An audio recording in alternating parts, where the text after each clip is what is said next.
We're going in there. All right, I'm going to repeat myself. Yes, hi Heidi. This is Wednesday, September 8th, 2021. Due to this being a hybrid meeting and the rules and regulations of our open meeting law, I need to do a roll call vote.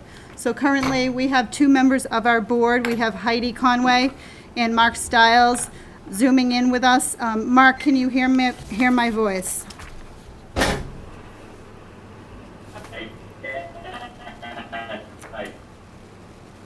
Mark, will you repeat that? I can hear your voice. Can you hear me? You're a little bit muffled, but that second try was better. Thank you for See that. John Nash up there now. He must be getting it done. Okay. Heidi Conway, can you hear my voice? Yes, I can. Okay, thank you very much. And for members of the public, we have in front of us this evening here at the Selectman's office, we have Chris Blazos, we have Larry Keane, Lynn Fiddler, Steve Feeney, and Brian Murphy. We also have town council with us, Andrew Stewart, our building commissioner, and Nancy. So I'd like to welcome everybody here this evening, and I would like to get started by calling in our motion for our executive session. So I move that the board, in addition to this, before I get that started, I'd like to remind anybody that is here for this and are operating via their phone that they need to press *6 to unmute themselves, and then again *6 so we no longer can hear you. And I am going to shut off my phone, just a second.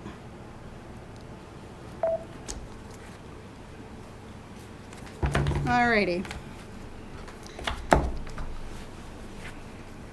So it is currently 6:23, and this motion is, I move that the board vote to enter into executive session to discuss strategy with respect to litigation if an open meeting may have a detrimental effect on the bargaining or litigation position of the public body, where the chair so declares that an open session would have such a detrimental effect pursuant to General Law, Chapter 30A, Section 21A3, to wit, Housing Appeals Committee 2003 to /009, Delphic Associates LLC, Webster Point Village versus Marshfield ZBA, and to return to open session following the conclusion of the executive session.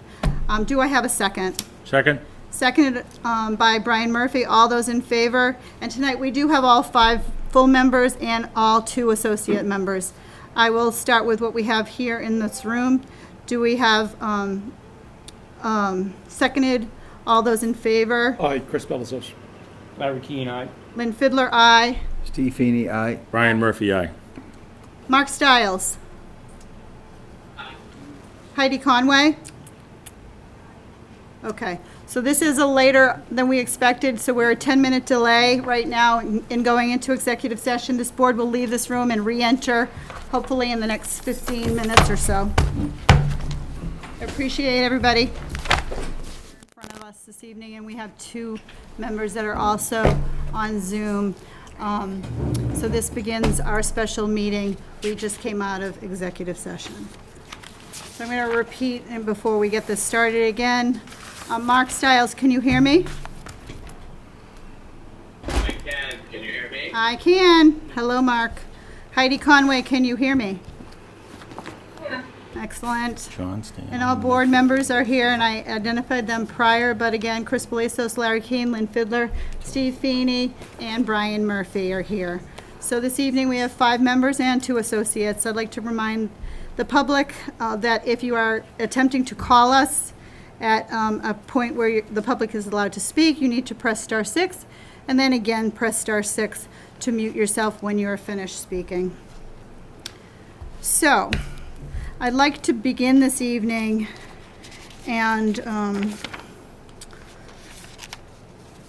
we are going to, this is an open session. It is currently 6:42, and this is a discussion and potential vote request for an insubstantial change to Webster Point's comprehensive permit. The request was by Attorney Ian Bagley, and it was dated 8/26/2021. And the request is for this determination is due to the court by September 14th, 2021. So we are here, we meet that requirement, and I'd like to begin this evening by the applicant and his representative.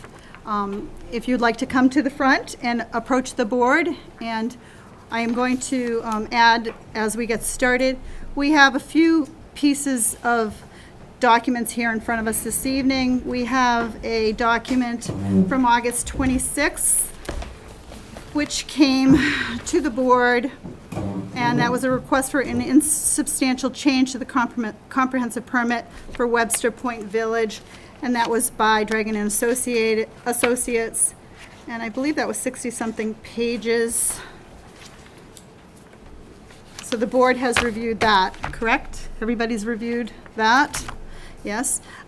We also had a letter that we received on September 7th, it was dated September 7th, 2021, from Hill Law to the Marshfield ZBA, Webster Point Village, and that was signed by Dennis Murphy, and that is also part of the record.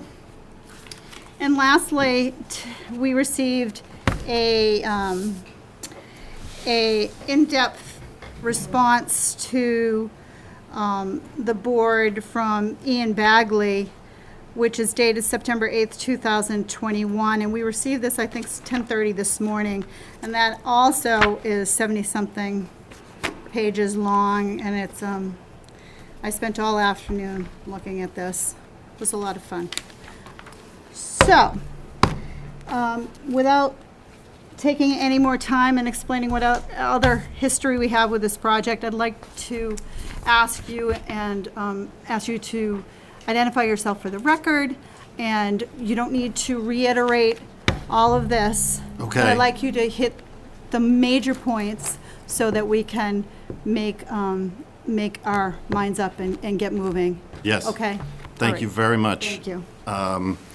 Hello, Chair Fiddler and members of the board. My name is Ian Bagley. I'm an attorney representing Webster Point Village, LLC. I'll call them Webster. I am here with Frank Gioso, who is Webster's managing member. And again, thank you very much for hearing us on this request. I want to acknowledge the frustration with this. I understand you do not want to see the same projects coming before you over and over again. I was in my early 20s when this project was first proposed, and now I'm in my mid-40s. This long, rocky approval process has been unfortunate for the developer, and I would imagine also for you, the board. And so after all this time, at this point, some developers would just give up, but Webster is not giving up, and that's its choice to make. So there's a lot in my request letter, but I'll just summarize the circumstances very briefly and then explain our request. So this is a Chapter 40B affordable housing project. It sits on the border of Marshfield and Duxbury. It consists of 24 single-family homes in Marshfield and 16 in Duxbury for a total of 40. The permit includes a certain condition, which is that before Webster can start to build, it has to record a conservation restriction pursuant to Mass General Law, Chapter 184, Section 31. I call this the CR condition. The CR's ostensible purpose would be to preserve a certain area of the property, the so-called restricted area, in perpetuity from disturbance to keep it in its natural state. Webster is not here because it doesn't want to record the CR. Webster would happily record the CR if it could do it all by itself. But unfortunately, that's not how they work. To satisfy this condition, Webster needs to find a qualified entity that is willing to be the grantee of the CR. And then that grantee would be responsible for monitoring and enforcing the use restrictions. And our problem is that we can't find a grantee. We just can't. Which means we can't satisfy the CR condition, which means we can't build. And I want to emphasize that Webster has no objection whatsoever to any of the use restrictions in this conservation restriction. For example, the Marshfield Conservation Commission is generally qualified to be a CR grantee. If the commission were willing to take the CR, then Webster would happily grant it to them and record it and pay them $20,000 up front, and then the homeowners association would pay them $1,000 per year. But the Marshfield Conservation Commission is not willing to take it, and they are not alone in this. The Duxbury Conservation Commission also said no. So did the Wildlands Trust, the Massachusetts Audubon Society, the trustees of the reservation, the Jones River Watershed Association, and the Local Heritage Alliance. And that the documentation of these communications is in that, attached to that memorandum that you mentioned. At one point, Webster tried to work out a deal for MDNA, the Marshfield Duxbury Neighborhood Association, to be the grantee of the CR. That, to make a long story short, that did not pan out. Setting aside MDNA, which is a special case, the reasons people give us for not wanting to be the grantee are very consistent. The restricted area is in close proximity to dwellings. Its shape is long, fragmented, and irregular. It is not adjacent to other land in conservation. Preserving and protecting that area is what everybody here wants to do. So the question is, how are we going to get it done? In October 2019, Webster, represented by attorney Robert Shelmerdine, came before the board to ask for a one-year extension of the permit lapse date. The board granted an extension of 6 months. So Webster appealed that decision because we felt we needed more than 6 months to satisfy the condition. While those proceedings were pending, several things became clear. First, efforts to satisfy that condition by granting it to MDNA are not going to work because MDNA is not a qualified grantee, and we can get into that if you'd like. Second, efforts to satisfy this condition in general are not going to succeed because the restricted area is just not appropriate for a conservation restriction. Our point is not that we don't want to preserve it. Our point is just that the tool that has been proposed to do that is not the right tool. And third, eliminating this condition would make almost no difference in terms of conservation because the restricted area is already subject to use restrictions in a certain permit issued by the Massachusetts Division of Fisheries and Wildlife. And the restrictions imposed by that encumbrance are virtually identical to the use restrictions that would be imposed by the CR. So Webster made a request to the HAC to remove the CR condition from the comprehensive permit, but the HAC said no, agreeing with Mr. Galvin. It said a developer cannot go straight to the Housing Appeals Committee for that sort of request, even if we're in the middle of an appeal. The HAC says we have to make that request to you first. So that's why we're here. So the issue for the board today, as I understand it, is whether removing the CR condition would be a substantial change or an insubstantial change. And I expect, somebody might look at the request and right off the bat say, boy, this seems pretty substantial. How can you view this as an insubstantial request when there seems to be so much substance to it? But that's just appearances, and appearances are deceiving. And in that regard, I would urge you to do a careful side-by-side analysis of the restrictions in the declaration of restriction required by the comprehensive permit, the permit issued by the Division of Fisheries and Wildlife, and the restrictions in this CR. But another thing I wanted to address is one of the issues that sometimes get raised, which is some people say, well, why can't you grant it to the Webster Point Village Homeowners Association? And that's a good thought, but it's not going to work as it stands now. And there's a couple reasons. First, the Homeowners Association can't agree to take the CR until there are homeowners. So we would have to, the way it works, and you'll see this with the Fish and Wildlife permit, the permit has been recorded, the signed encumbrance has not been recorded because the homeowners association doesn't exist yet. It's contemplated that, okay, you build the houses, you sell the homes to homeowners, they form a homeowners association as required, and then you could grant it to them. But we can't do it, we can't grant it to them unless they exist. So that's a catch-22 there. And then in terms of substantial versus insubstantial, I mean, again, if you look at the restrictions that are imposed by the Fish and Wildlife permit, and then you look at the restrictions imposed by this CR, and if you look at it carefully, I think you will see that getting rid of the CR makes no difference, virtually no difference. I mean, I'm not going to say that it's exactly the same. Okay, I'm going to stop you there and ask you to just take a second. And I'd like to hear Attorney Galvin's response to that. I know what my response is, that they are two different things, and that by losing the conservation restriction, you are not, they're not apples to apples. So I'd like Attorney Galvin to give me, I'm just one person with one thought.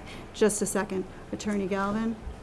So with respect to the issue of whether the conservation and management permit is the functional equivalent of a conservation restriction, I disagree. A conservation and management permit is a permit issued by the Division of Fisheries and Wildlife. It does contain some restrictions. It's akin to the special permits or even a variance that you might grant. The concern that I have is that there's a mortgage on this property.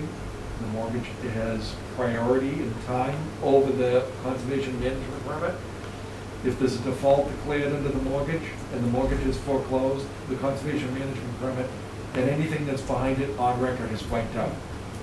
So it is not the functional equivalent of a conservation restriction. A conservation restriction is perpetual, would have to have priority over that mortgage, and thus is a permanent restriction. So there's a very big difference between the two. And I wasn't town council at the time this was originally permitted, but I know that it was proposed that there be a permanently protected buffer zone for the benefit of the neighbors. The applicant agreed to that, didn't appeal that condition initially, and went on their way. Subsequent, there was a request for some modifications to the permit. There was a subsequent appeal. One of the issues on the appeal was the issue of this conservation restriction and its permanency, and that appeal was withdrawn with prejudice, meaning that you can't raise it again. There are other issues involving the town of Duxbury that have no relevance to you, so I don't want to even get into it. But in response to the first issue, is it the same? It is not.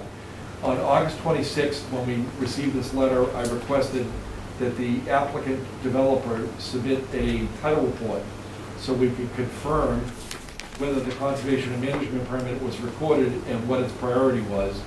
And my understanding from Attorney Bagley is that they haven't finished that title report yet. But I looked at it, and it looks like there's a mortgage that has priority in time over the conservation management permit. So that's my opinion, that it is not the functional equivalent of it. Okay.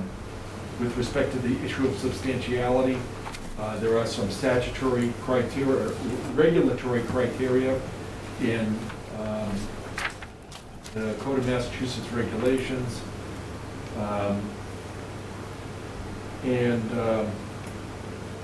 Basically, what the Code of Regulations does is provide some examples of substantial changes to the project and things that are not substantial changes.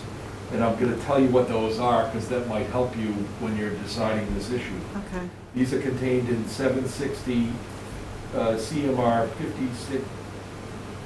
5607 subsection 4, and the examples are contained in the subparagraph B and C. And it says the following matters will be substantial changes. An increase by more than 10% in the height of the buildings, an increase of more than 10% in the number of housing units proposed, a reduction in the size of the site of more than 10% in excess of any decrease in the number of housing units proposed, a change in the building type, that is garden apartments, townhouses, high-rises, or a change in one form of housing tenure to another, that's home ownership to rental. The following matters will not generally be substantial changes. A reduction in the number of housing units proposed, a decrease of less than 10% in the floor area of individual units, a change in the number of bedrooms within individual units if such changes do not alter the overall bedroom count, the proposed housing by more than 10%, a change in the color or style of materials used, or a change in the financing program under which the applicant plans to receive the subsidy if the change affects no other aspect of the proposal. So there isn't really an example that relates to this specific issue. So what you have to decide is, if you eliminated this condition and there were no permanent protection, is that a material and substantial change to the permit? And I think you have to hear from what the applicant says, and I think you've heard the substance of this pitch, and I think you want to hear from the people that it was designed to protect, and they have other interests, and then you decide the issue. But I do not think, as I said, the conservation management permit is a permanent protection. Okay, thank you. May I? Hold on a second. I'd like to clarify a couple of things. First of all, Could you please, I know who you are, but could you please identify yourself for the I'm record? Frank Joyoso, the Hello, managing Frank. member of the Webster Point Village. Yes. And the declaration restriction that was negotiated with Natural Heritage is more restrictive than the conservation restriction that the board would like to do was negotiated with MDNA. In the manner that that the declaration restriction does not allow the public to go through the conservation restricted area. Second of all, the conservation restrictions was offered by Webster Point Village as a protection for the new homeowners against on the abutters, and that was taken that oh wow, now let's make this a conservation restriction. But anyway, the way that restricted area is situated, no one from new homeowners would like to infringe on that and ruin the buffer that they have from the abutters. And at the same time, the abutters, they don't want to infringe on the conservation restricted area, so they lose the shield from the new homeowners. And right now, some abutters are encroaching on the property of the restricted area. And third, I don't think that's why we're here to, so we're here to determine if it's a substantial or insubstantial Right. change. Okay. So do you have anything, we've read, okay, yeah, I'm getting to that. okay. The mortgage is, it's my mortgage, it's not a bank or anything else, so that's under my control. If I want to develop the area, and I say that this is what I'm going to do, that's what I'm going to do. I'm not going to ruin a buffer zone for my new homeowners for the satisfaction of it. Plus, according with the declaration restriction, we have to put a signage on all the perimeter of the declaration restriction. So after the land is restored, the new homeowners cannot go and work outside their building envelopes. So, but this is an impossibility to achieve. So the alternative is that I don't build. It's not fair after 40 years that I've been attempting to develop this land, and I've been consistently been denied to build on it. And now 40 years later, $6 million later, say, oh, well, now you gotta give up. If the board, the town of Marshfield, the town of Duxbury, that was their intention, not to have this land developed. They should have changed the zoning and said this is a forest land, not a residential zoning for development. Okay, all right. Can you, I just wanted to say, so the Attorney Galvin brought up two differences between the restrictions in the CNM permit, the declaration of restriction attached to that, and the conservation restriction. The two that he identified are, A, permanence. So we have a disagreement lawyers disagree. I believe that those restrictions are permanent. And if you read the language of the restriction, it is in language, it states that it's permanent. So it could be that the state agencies routinely put down in documents that restrictions are going to be permanent, even though everybody knows that they're not permanent. I don't know why they would do that. And I don't know of any instance where a declaration of restriction like this was declared impermanent or was abandoned.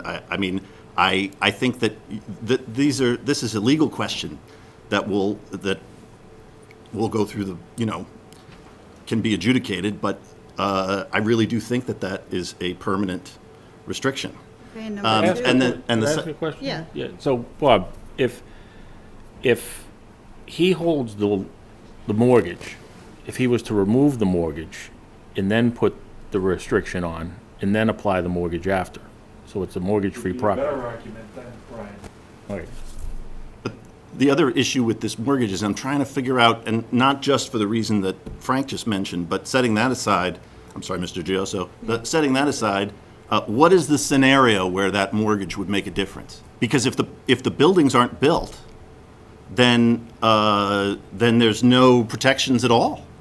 The CNM permit goes away, the conservation restriction, would not be in place, and you'd be back with another developer coming forward with another plan, and who knows? I'm We just don't- yeah, I speculating. know. There's a But lot of- but there's a lot of possible contingencies, but I don't understand the practical effect of that. In other words, what is the practical effect of there being a mortgage on the property? How does that play out so it actually makes a difference? I don't think it does. Okay, well, I'm going to reiterate it again.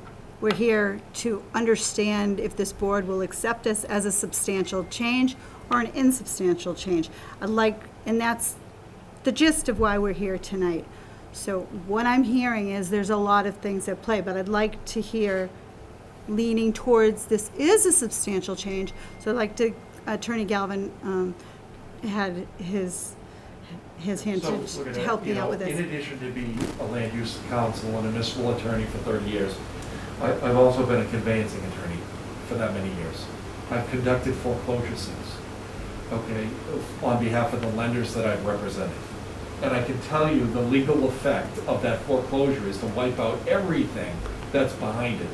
And the property is sold free and clear of anything else other than that mortgage.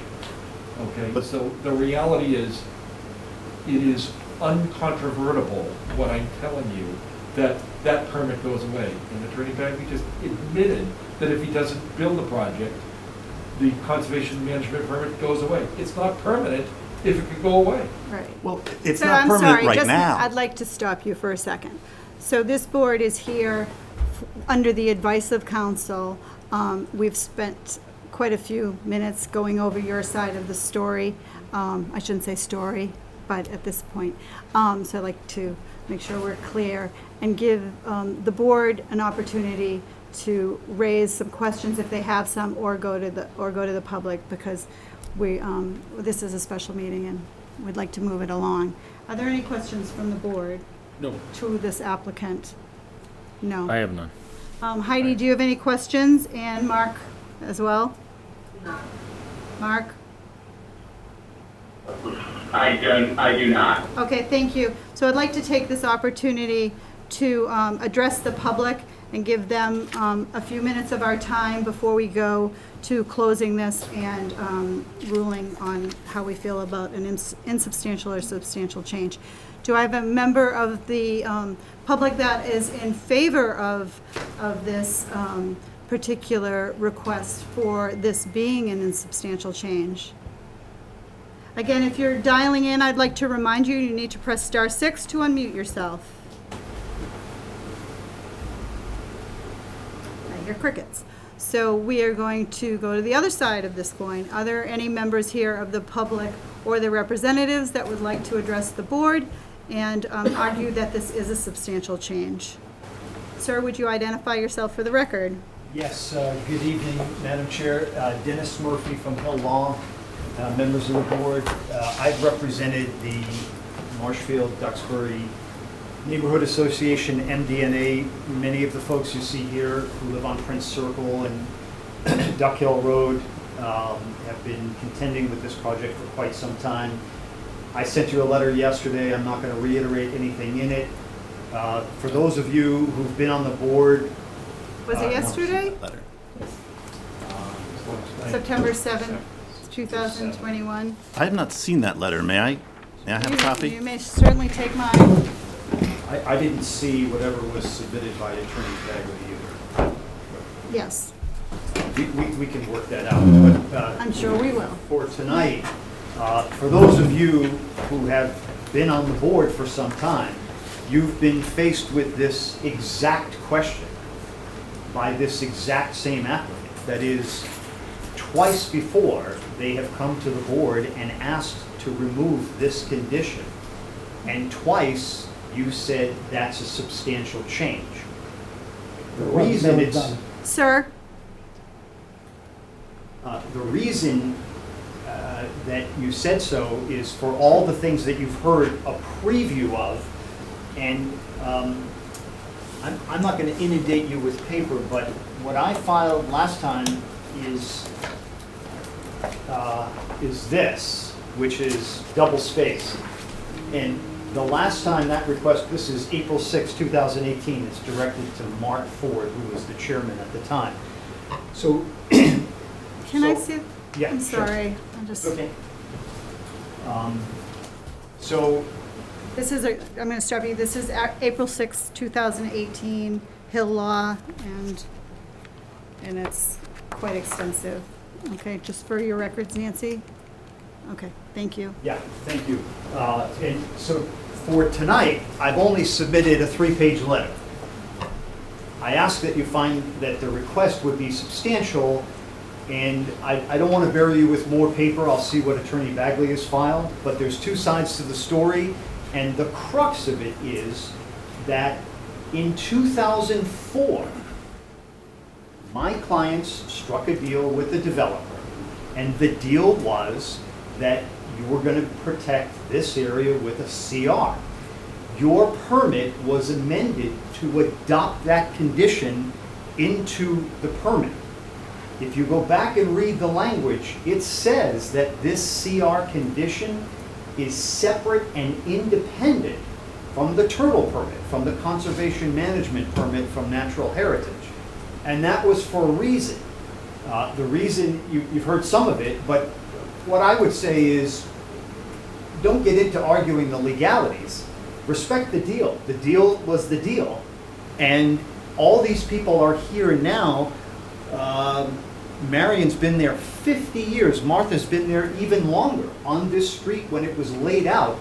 They struck that deal, and I would ask that the board please respect it. And if you're considering something new, then at least allow, through council, the opportunity to make the full case as we did 3 years ago.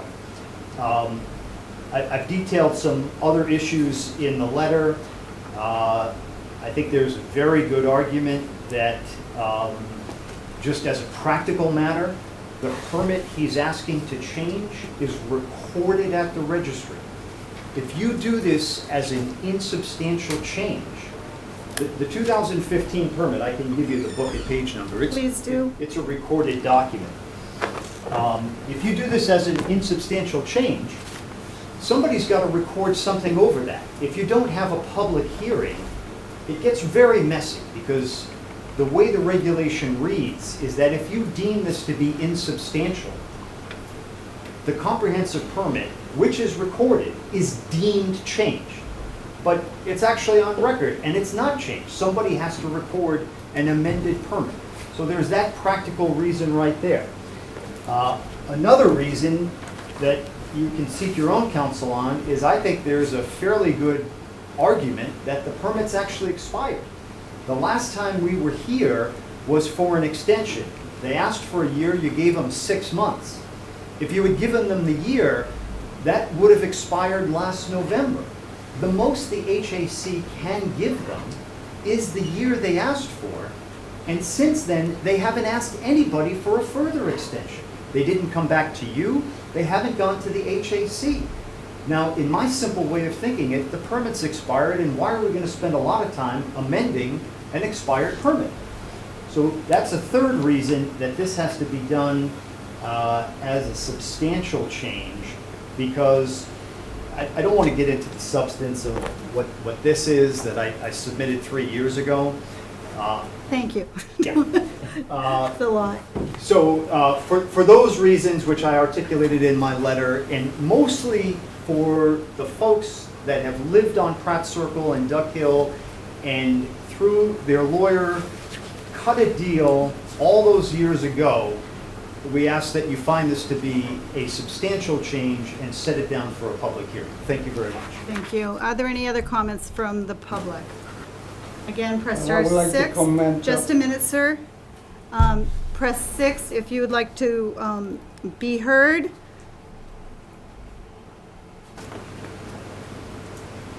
Okay.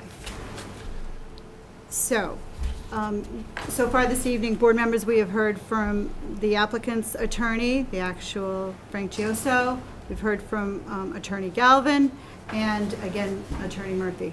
So I am, at this point, I would like to wrap this up and move to close and then have a discussion with the board, okay? I would like to clarify what Mr. Murphy said, because it's not true.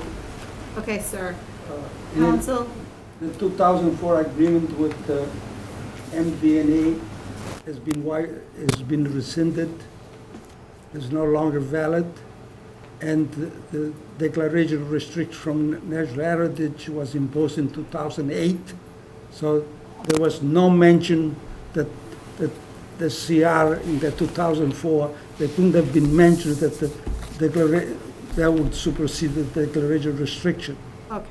So these we can The clarify, The permits I have not recorded those permits that the board issued, so. so there's what- nothing at the registry to No, look nothing in at? the Okay, so registry I don't about need the to ask book and page. Right. Okay. And Any other? also, it's under appeal with HAC, the time extension, so everything is stopped. Okay, so the actual extension situation, I will ask Attorney Galvin just to clarify to the board what his point is on the extension, but I believe the board is already on that, and we understand the HOC, so, Yeah, it's my opinion that matter's still under appeal. okay, Therefore, the extension hasn't expired. okay, thank you. All righty, so I'd like to make a motion to close. And Do make I a have- second? Do I have a second? Second. Seconded by Brian Murphy. I'd like to take a roll call vote from the board. All those in favor, Chris Belisos, Aye. Chris Pelisos. Larry, Larry Keane, aye. Lynn Fidler, aye. Steve Feeney, aye. Brian Murphy, aye. Heidi Conway, Aye. and Mark Stiles. Aye. Okay, so we are now closed. So, board members, this evening you've heard quite a bit of information. It is currently 7:15. I'd like to remind you that this again is a question of whether or not this board feels this is substantial or insubstantial. Bob Galvin, Attorney Galvin, gave us examples of examples of what is substantial. He mentioned the 10% height, 10% of the units, reduction in size, building type, home versus rental, and those types of things as being substantial. He also mentions insubstantial examples. So in none of those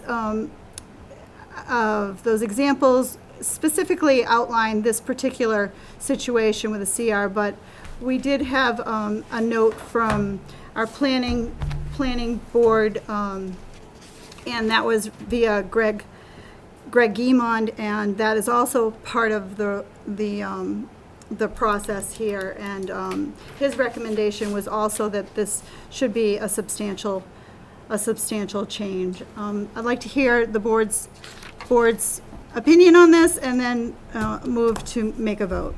Would you like to start? I welcome. Anybody like to say anything? Okay.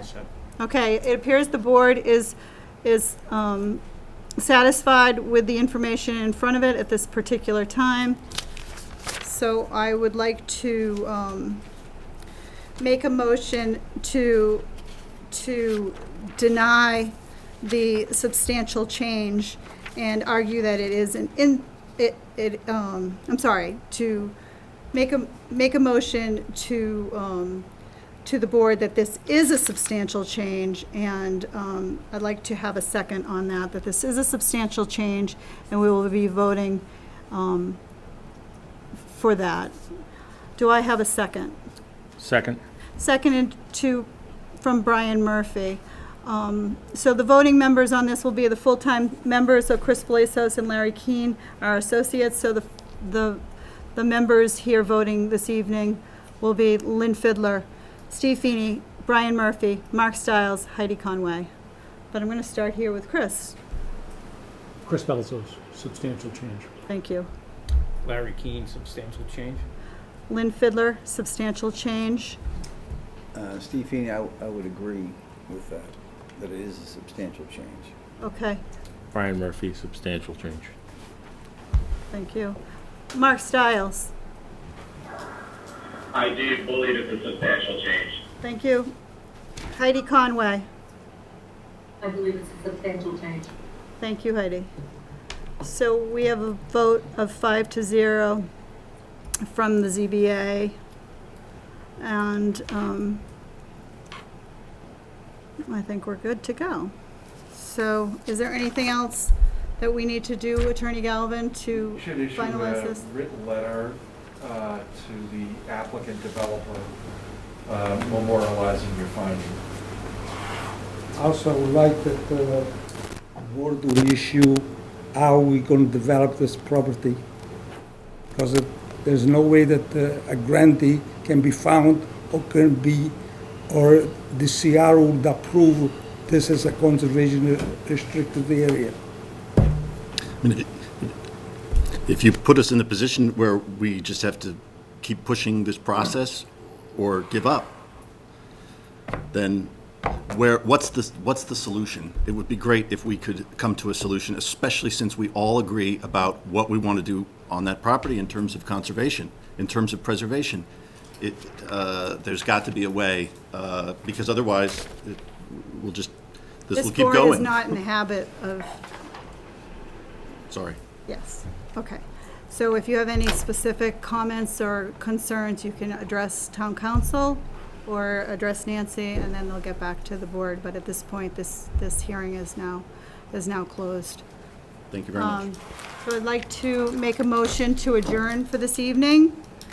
Second. Seconded by Brian Murphy. All those in favor? Chris Belzos, aye. Larry Keane, aye. Lynn Fiddler, aye. Steve Feeney, aye. Brian Murphy, aye. Heidi Conway Aye. and Mark Stiles. Aye. Thank you, everybody, for making this special meeting this evening. I appreciate your time. Enjoy your evening. Thank you. Thank you.